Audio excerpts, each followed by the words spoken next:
go straight to my next guest, Craig Mackinlay, Conservative MP. You'll know him well, of course. He's a former member of the Work and Pension Select Committee. Good morning to you, Craig.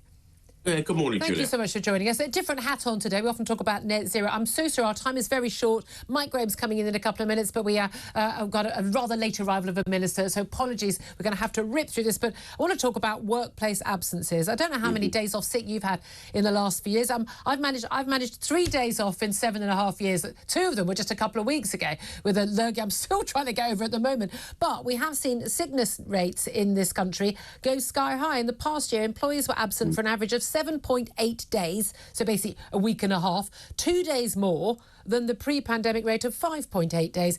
Why is this happening, do you think? Well, I mean, I think you're a bit of a slacker, Julia. In my 8 years as being an MP, my days off has been precisely 0. Yeah, but you don't have to turn up most days.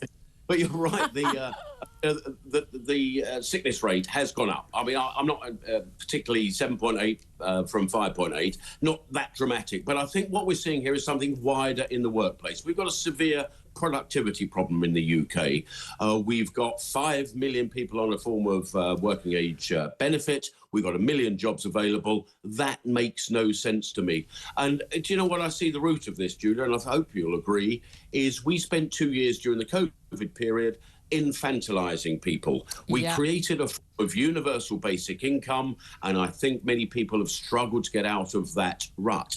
Now, there's a report in Telegraph just yesterday, only 4 out of 10 people in work are actually doing the full Monday to Friday week. I'm sure if we were to look through the figures in various... And they don't mean working from home, they're just working part-time. To be fair, I moved to working Monday to Friday, Monday to Thursday a year and a half ago.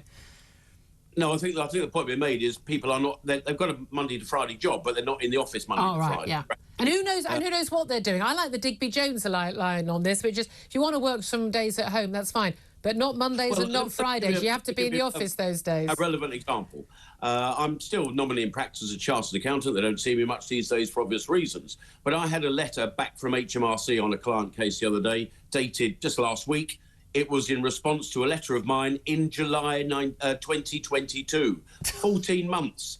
And I think that just exemplifies the poor productivity and what we've become. Obviously, the government are trying to do something about this. We're trying to address long-term sickness, those with disability. Hold on.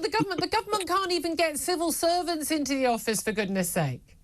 No, that's a very, very reasonable observation. And there is an attempt to try and get employers to get occupational health very much embedded in their workplace so that we can try and suppress these illnesses, long-term illnesses. But what is really a fact, Julia, it cannot help that on the back of the doctors' strikes, the consultant strikes, we have had 1 million appointments cancelled and missed. Because a lot of people who, they're in pain, they can't go to work, they're waiting for an operation, they can't, and that's a long issue. There is also an issue when it comes to sickness rates, you know as well as I do, between the public sector and the private sector, massively different rates. Always been. And I've certainly noticed, even in the offices I've worked in, the self-employed and the staff.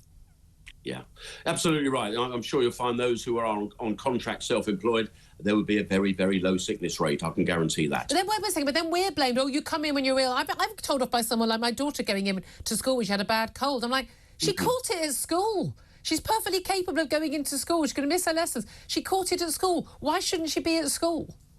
Well, yeah, I mean, it's a difficult one, isn't it? But I say the COVID period, I think, has got a lot to answer for. Yeah. That we now have got that approach that I've got the most minor of sniffles. I've done my COVID test because I have one at the back of the cupboard because we've all got a few at the back of the cupboard because they were giving out by like candy at the time. It's not COVID, but I've got the sniffles. I better have a and that's the thing. We're just never going to be able to compete in the world economy on that basis. Craig Mackinlay, always so good to talk to you.